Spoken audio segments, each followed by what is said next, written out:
नमस्कार सभी कृषि योद्धाओं का एग्री कैपिटल के इस यूट्यूब चैनल पर हार्दिक स्वागत है।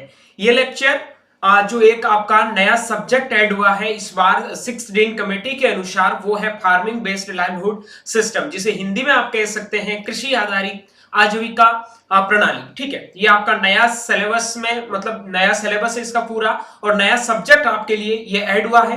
तो काफी बच्चे कंफ्यूजन में है, सर इसमें क्या पढ़ना है, कैसे पढ़ना है, क्या सिलेबस है और इनकी क्लासेस नहीं मिल रही। तो उसी कड़ी को आगे बढ़ाते हुए एग्री कैपिटल ने सोचा है कि फार्मिंग लाइवलीहुड सिस्टम आपके लिए नया कोर्स है, जिसकी कंप्लीट क्लासेस अगर आप लोगों का सपोर्ट रहा तो यूट्यूब पे फ्री में मिलेगी, जिसमें आपको कोई भी चार्ज देने की जरूरत नहीं है। और हम पूरा प्रयास करेंगे बीएससी एग्रीकल्चर का कंप्लीट सिलेबस आपको यूट्यूब पर प्रोवाइड करवाने के लिए। बस शर्त एक है कि आप लोगों का सपोर्ट है वो आप बनाए रखें। इसके नोट्स भी आपको मिल जाएंगे, क्या करना है, कैसे करना है। पहले तो इस लेक्चर को अच्छे से समझो। सबसे पहले इस लेक्चर में हम बात करेंगे कि फार्मिंग बेस्ड लाइवलीहुड सिस्टम होता क्या है। देन उसके बाद में हम बात करेंगे कृषि आधारित आजीविका प्रणाली है क्या, इसके कौन कौन से की पॉइंट है, किसके लिए ये खेती करते हैं, ये सब्जेक्ट पढ़ना हमारे लिए क्यों जरूरी है, ये सारी चीजें इस लेक्चर में जानेंगे। उसके बाद में इस लेक्चर को हमने कितने पार्ट में डिवाइड किया है, कितने लेक्चर होंगे, ठीक है, आगे आने वाले लेक्चर कितने लेक्चर होंगे, ताकि ये कंप्लीट सिलेबस है वो हमारा कंप्लीट हो जाए। ठीक है, तो एक एक चीज को क्लियर करेंगे और आगे बढ़ते हैं। सभी से रिक्वेस्ट है कि चैनल को सब्सक्राइब करके बेल आइकन को प्रेस जरूर कर लेना। ओके, चलिए एक चीज समझो, आपने अपने घर में देखा होगा या फिर कोई भी बच्चा अगर गांव से बिलोंग करता होगा तो उसने देखा होगा कि उसके मम्मी पापा खेती कर रहे हैं, तो खेती के साथ में भैंसें भी रखते हैं, गायें भी रखते हैं, बकरियां भी रखते हैं। या फिर काफी लोग ऐसे होंगे जो खेती के साथ में मछलियों का पॉन्ड, तालाब वगैरह वो बना के रखते हैं, जिसमें मछली पालन कर लेते हैं। काफी लोग ऐसे होते हैं जो अंडा पालन भी साथ में करते हैं। ठीक है, तो ये तमाम प्रकार की चीजें जो एक ही पर्पज से, मतलब आपका मेन उद्देश्य क्या होता है, खेती करना, उसके साथ में कुछ ऐसी चीजें करना ताकि अगर आपका मेन खेती में नुकसान हो, फार्मिंग में नुकसान हो, तो दूसरी चीजों में आपको बेनिफिट मिल सके। ये सारी चीजें किसके अंदर ऐड होती है, वो होती है आपकी फार्मिंग बेस्ड लाइवलीहुड सिस्टम में। ठीक है, अब एक ये डायग्राम से आप समझ रहे होंगे कि इस डायग्राम में बहुत सारे आपको चीजें दिखाई दे रही होगी। ठीक है, इसमें देख रहे होंगे आप एक यूथ, ठीक है, उसके बाद में वुमेन है, लाइफ स्टॉक है, उसके बाद में लैंडलेस पीपल है, उसके बाद में लैंड होल्डर्स है। मतलब जिन लोगों के पास में बहुत ज्यादा जमीन है, जिन लोगों के पास में बहुत कम जमीन है। ठीक है, कुछ महिलाएं होती है वो खेती करती है, कुछ युवा होते हैं वो खेती करते हैं। ठीक है, तो उनमें सबके अलग अलग तरीके हैं। वो इसके अंदर फार्मिंग बेस्ड लाइवलीहुड सिस्टम का सीधा मतलब है, सीधे एक लाइन ध्यान रखो कि एक ही साथ में, मतलब कृषि को, खेती को ध्यान में रखते हुए हम जो फार्मिंग कर रहे हैं उसके साथ में मल्टीपर्पज कहते हैं ना, मतलब एक ही साथ में मिश्रित खेती आप जिसे कह सकते हैं। ठीक है, एक मिश्रित खेती अलग होता है, ठीक है, मिश्रित फसल अलग होता है। मिश्रित फसल का मतलब होता है एक ही फसल के साथ में आप बहुत सारी फसलें बो सकते हो एक ही जगह में। लेकिन मिश्रित खेती का मतलब होता है कि आप खेती कर रहे हैं, उनके साथ में आप फसलें भी उगा रहे हैं, उनके साथ में आप भेड़ बकरी पालन वो भी कर रहे हैं, गायें भैंसे भी पाल रहे हैं, उनके साथ में आप मछली पालन भी कर रहे हैं। ये सारी चीजें किसके अंदर आती है, एक मिश्रित खेती के अंदर आती है, मिक्स फार्मिंग के अंदर आती है। उसी का एक पार्ट मान सकते हैं आप लाइवलीहुड सिस्टम। लाइवलीहुड सिस्टम आपके इकोनॉमिक को इंप्रूव करने में पूरी हेल्प करते हैं। उसके आगे हम की एस्पेक्ट्स पढ़ेंगे कि इसकी क्या, इसके की एस्पेक्ट्स हैं जिसकी वजह से हम फार्मिंग बेस्ड लाइवलीहुड सिस्टम है वो अपनाते हैं। चलिए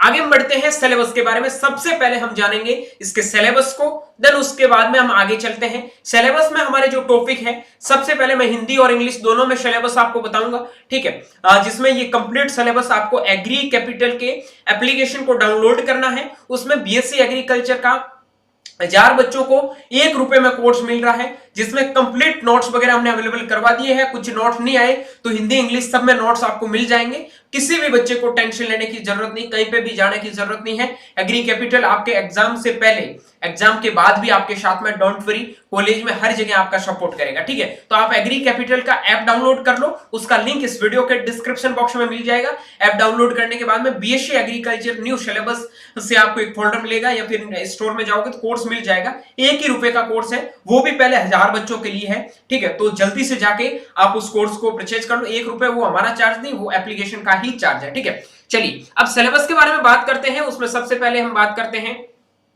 status of agriculture in India, different state, income of farmers and rural people in India.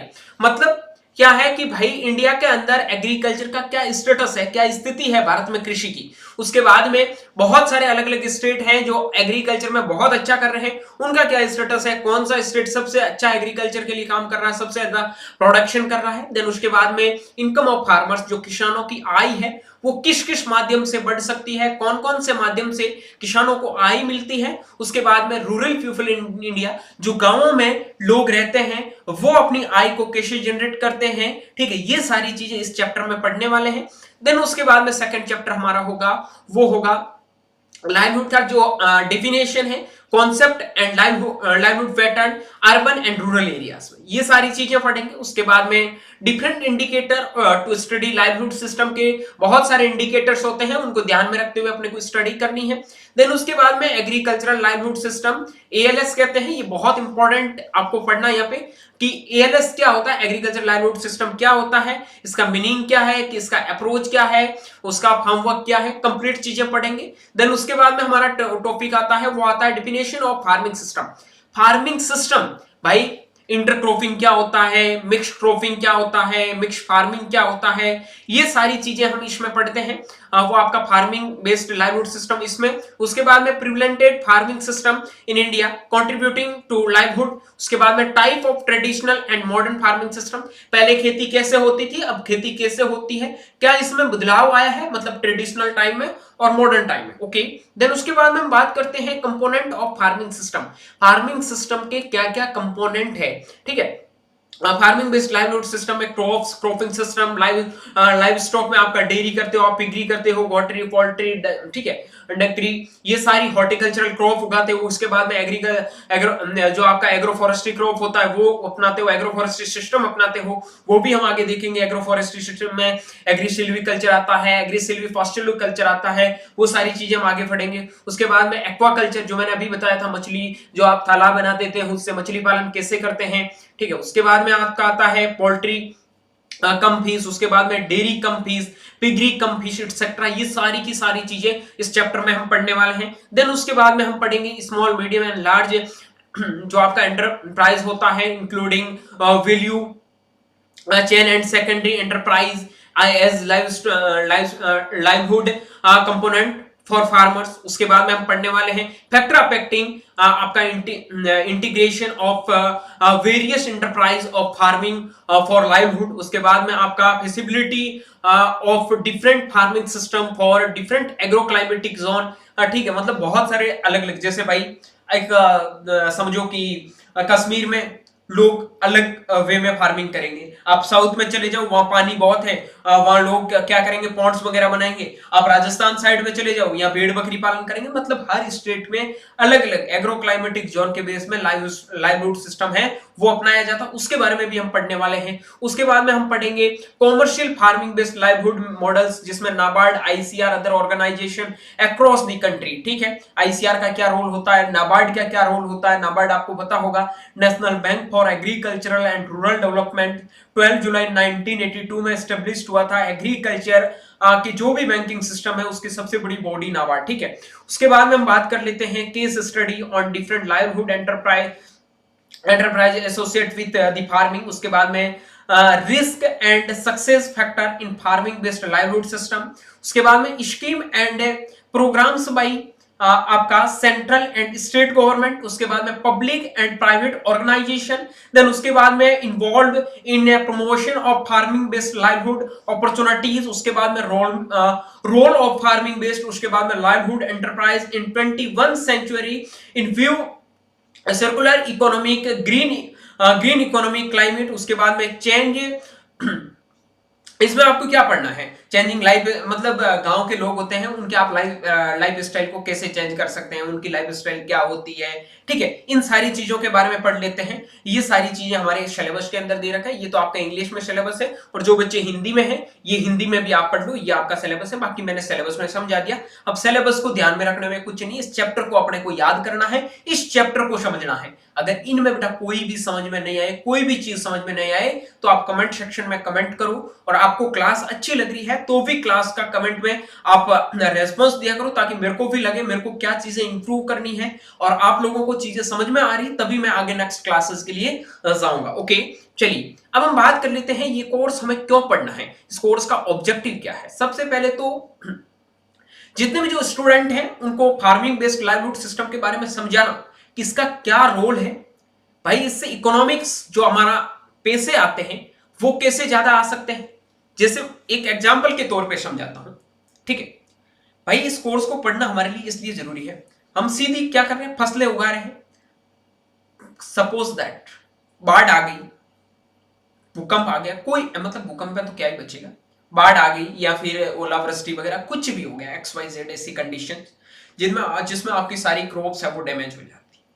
उस कंडीशन में फार्मर के साथ में पैसों का कोई और सोर्स नहीं होता है, और घर तो चलाना पड़ता है भाई, बिना पैसों के तो कुछ हो नहीं सकता। तो उस कंडीशन में बहुत सारे फार्मर ऐसे होते हैं जो साथ में एनिमल्स वगैरह रखते हैं, जैसे गॉड वगैरह मैंने अभी बताई, सीप रखते हैं काफी लोग बफेलो रखते हैं, काऊ रखते हैं, ठीक है। काफी लोग फिगरीज करते हैं, काफी लोग पोल्ट्री फार्म रखते हैं, ठीक है। काफी लोग होते हैं वो पॉन्ड्स वगैरह बना के रखते हैं, ताकि उनका इनकम का सोर्स है वो साथ में चलता रहे, किसी एक चीज के ऊपर डिपेंडेंट नहीं रहते। आप अपने ऊपर लेके देखो, इस कोर्स का पढ़ने का मतलब ये है कि आपने भाई एग्रीकल्चर में एडमिशन लेने के लिए सोचा, एक तो आपके पास में CUET था, दूसरा स्टेट एग्जाम था। आपको लगा कि CUET में होगा तो सबसे अच्छी बात है, नहीं होगा तो स्टेट एग्जाम है, कहीं ना कहीं तो मेरा हो गई, मतलब आपके पास में सेकेंडरी ऑप्शन तैयार था। अब काफी बच्चे ऐसे होते हैं जिन्होंने एक ही एग्जाम के भरोसे सोच रखा था कि मेरा इसमें हो जाएगा, अब नहीं हुआ तो क्या हुआ, उनका साल बर्बाद हुआ। वैसा ही बेटा फार्मिंग के अंदर होता है, आपके पास में कोई दूसरा ऑप्शन नहीं होता है, आपकी क्रॉप्स है वो डैमेज हो जाती है, फसलें खराब हो जाती है, तो उस कंडीशन में आपके पास में कोई सेकेंडरी ऑप्शन होना चाहिए। समझ गए ना बात को, इस चीज को ध्यान में रखते हुए इस कोर्स को अपने को पढ़ना है। उसके बाद में ये ज्ञान और कौशल फैलाना कि कैसे कृषि आधारित प्रणाली आजीविका का स्रोत बन सकती है, ये चीज मैंने अभी आपको समझाई है कि आप भाई इस लाइवलीहुड सिस्टम को अपनाओगे तो आपको पैसे कैसे मिलेंगे, आपकी स्किल कैसे डेवलप होगी, ठीक है, आपके कौन कौन से और सोर्स रहेंगे, ये चीज मैंने बता दी। आपकी क्रॉप्स है, उसके साथ में आपका पिगरी पोल्ट्री फार्म जो भी है वो आपको इनकम जनरेट करने का एक सोर्स बना के देगी। समझ गई बात को, ये पूरा का पूरा हमारे ऑब्जेक्टिव है। कोई पूछ ले क्वेश्चन में कि फार्मिंग बेस्ड लाइवलीहुड सिस्टम आप पढ़ रहे हो, इसका क्या ऑब्जेक्टिव है, हिंदी में कह सकते हैं क्या उद्देश्य है। भाई आप किसी काम को करने के लिए जा रहे हो, कोई आपका उद्देश्य होगा, क्या उद्देश्य होगा, आपको पता है भाई आपको शादी करनी है, शादी करनी इसका उद्देश्य ये तो है नहीं आपको बच्चे पैदा करने हैं, नहीं ना, आपके बहुत सारे और पर्पज भी हो सकते हैं। तो किसी भी मतलब आपकी फैमिली को चलाना, अपनी जनरेशन को आगे बढ़ाना, ठीक है भाई, दादाजी दादी जी मिले, पापा जी मम्मी जी मिले तो हम पैदा हुए थे, वैसे ही क्या एक जनरेशन को चलाना है तो शादी करना जरूरी है, ठीक है। क्या उद्देश्य था वो चीज हमने ध्यान में रखनी है, और उसी चीज को आगे बढ़ते हुए हमारा एक कोई पर्पज उद्देश्य होना चाहिए पहले उस चीज को, ठीक है। अब हम बात कर लेते हैं कि जो हमारा फार्मिंग बेस्ड लाइवलीहुड सिस्टम है इसका डेफिनेशन भी जान लेते हैं। कृषि आधारित आजीविका प्रणाली का मतलब जो भी ग्रामीण क्षेत्रों के लोग हैं उनकी आर्थिक स्थिति को समझाना, ठीक है, उसका जो एक मतलब जीवन स्तर एक चक्र चला आ रहा है उसमें कुछ इंप्रूव करना, उन लोगों के स्टैंडर्ड को इंप्रूव करना, यही आपका फार्मिंग है। यह प्रणाली मुख्य रूप से कृषि उत्पादन, पशुपालन और अन्य संबंधित गतिविधियों पर आधारित होती है। ये मैंने चीज अभी जो वचन गाए थे पहले सारी चीजें यही बताई थी, यही चीज आपको समझनी है क्या होता है। अब हम बात कर लेते हैं कि भाई क्या की एस्पेक्ट्स है इस चैप्टर के, की एस्पेक्ट्स क्या है। यह क्वेश्चन आ सकता है कि फार्मिंग बेस्ड लाइवलीहुड सिस्टम के मुख्य पहलू क्या है, या इंग्लिश में कह सकते हैं कि इसके की एस्पेक्ट्स क्या है। पहली चीज एग्रीकल्चरल प्रोडक्शन, उसके बाद में एनिमल हस्बेंड्री, उसके बाद में आपका सप्लीमेंट्री बिजनेस, उसके बाद में लोकल मार्केट्स, उसके बाद में आपका कम्युनिटी कॉर्पोरेशन, उसके बाद में आपकी डाइवर्सिटी, उसके बाद में आपका एनवायरमेंटल सस्टेनेबिलिटी। हिंदी में कह सकते हैं कृषि उत्पादन। कृषि उत्पादन में आप अनाज, फल, सब्जियां उगाते हैं, यानी कि ग्रोविंग सीरियल्स, फ्रूट्स, वेजिटेबल्स। उसके बाद में जैविक खेती के माध्यम से उत्पादन बढ़ाना, ऑर्गेनिक फार्मिंग करना। उसके माध्यम से आप फर्टिलाइजर, पेस्टिसाइड्स वगैरह यूज कर रहे हो, उनको अवॉइड करके एक अच्छी फार्मिंग करना, ताकि आपके हेल्थ के लिए, इन्वायरमेंट के लिए वो सुटेबल हो। उसके बाद में आप क्या करते हैं, पशुपालन करते हैं। मैंने अभी बताया था बहुत सारे लोगों का सेकेंडरी ऑप्शन गाय, भेड़, बकरी पालन करना, दूध, मांस, ऊन उत्पादन करना। ये भी आपका मेन पर्पज होता है, की एस्पेक्ट्स होता है।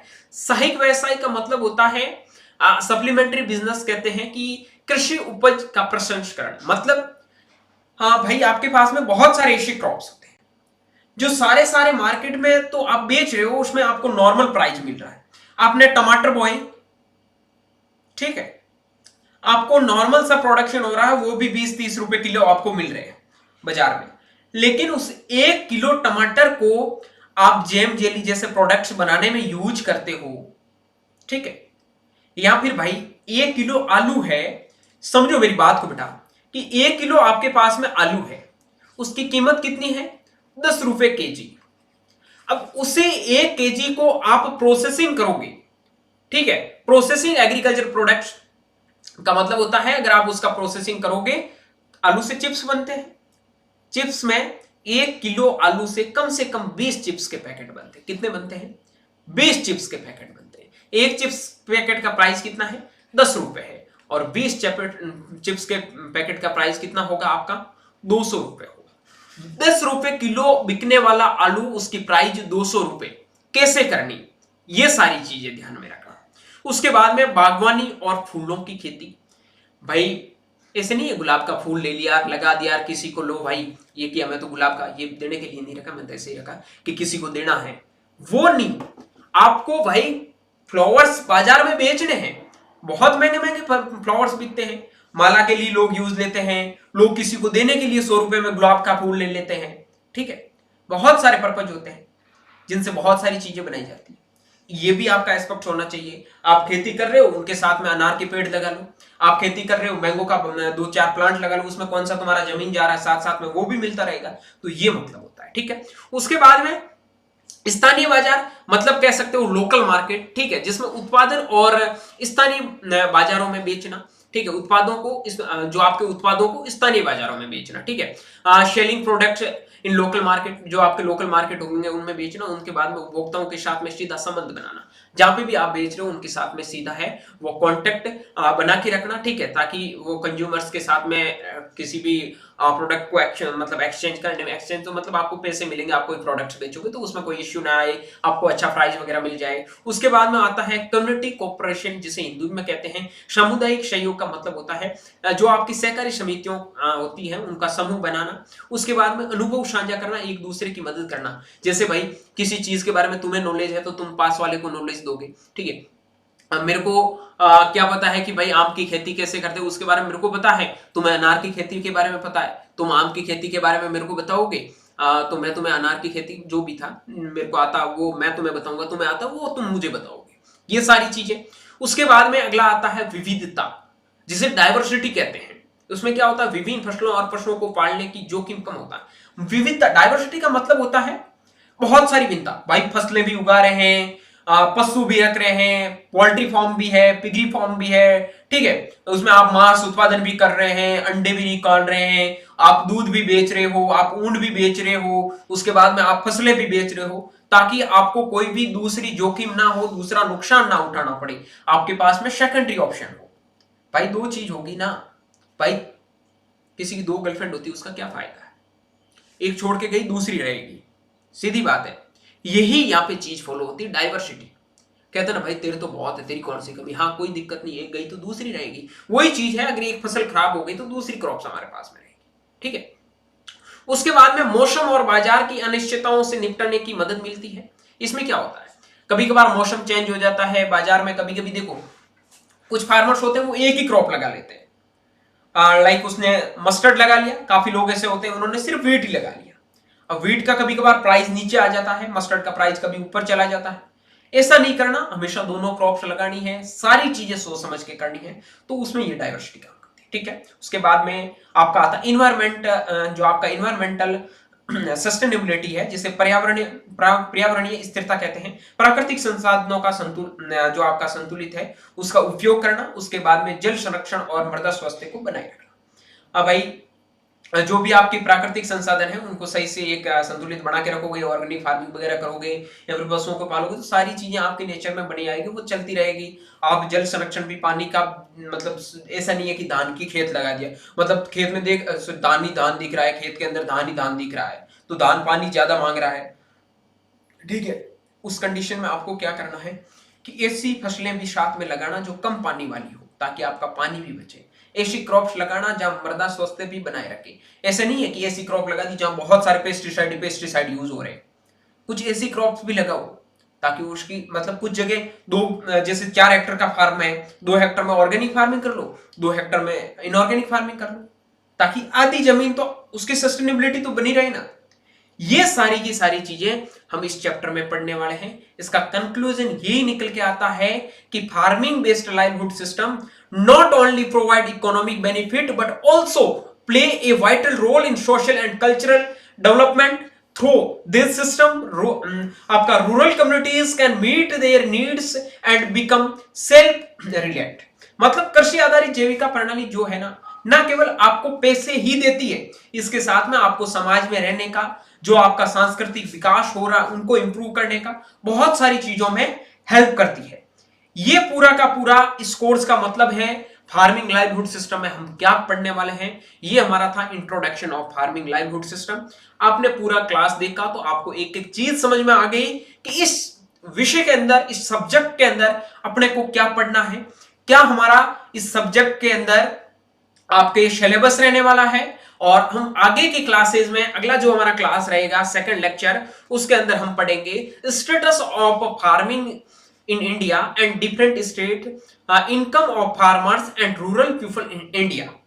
ये सारी चीजें हम इसमें पढ़ने वाले हैं नेक्स्ट चैप्टर में। बहुत इंपॉर्टेंट, बहुत इंटरेस्टिंग चैप्टर रहने वाला है। अब सर लास्ट में हमेशा यही बताते जाना कि हमारे एग्जाम में कौन कौन से क्वेश्चंस पूछे जाएंगे। तो बेटा हमें मेनली सेमेस्टर एग्जाम को ध्यान में रखना है, कॉम्पिटिटिव के लिए तो सारी चीजें इंपॉर्टेंट ही है। अब मेरे साथ में कंटिन्यू बना रहोगे तो एक एक चीज क्लियर होगी। अब इससे क्वेश्चन एक तो ये पूछ सकता है कि लाइवलीहुड सिस्टम का ऑब्जेक्टिव क्या है, तो ये चीज समझ गए। उसके बाद में लाइवलीहुड सिस्टम है क्या, तो ये चीजें लिख सकते हो, हालांकि डेफिनेशन कॉन्सेप्ट वगैरह मैं आगे समझा दूंगा।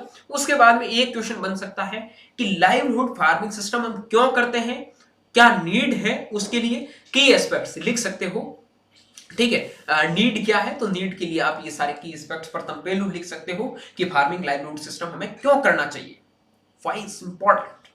ओके, ये कंप्लीट लेक्चर आज का हो गया। इसमें क्वेश्चंस भी मैंने बता दिए कौन कौन से क्वेश्चंस आपके एग्जाम के लिए इंपॉर्टेंट है, क्या हमने इस लेक्चर के अंदर पढ़ा है। आई होप ये सारी चीजें आप अच्छे से समझे हैं। कोई भी दिक्कत, प्रॉब्लम, क्वेरीज है, कमेंट सेक्शन आपके लिए ओपन है। मिलता हूं सेकंड लेक्चर में, तब तक के लिए स्वस्थ रहे, मस्त रहे, देखते रहे एग्री कैपिटल का यूट्यूब चैनल माई चौधरी BHU के साथ। Thank you very much.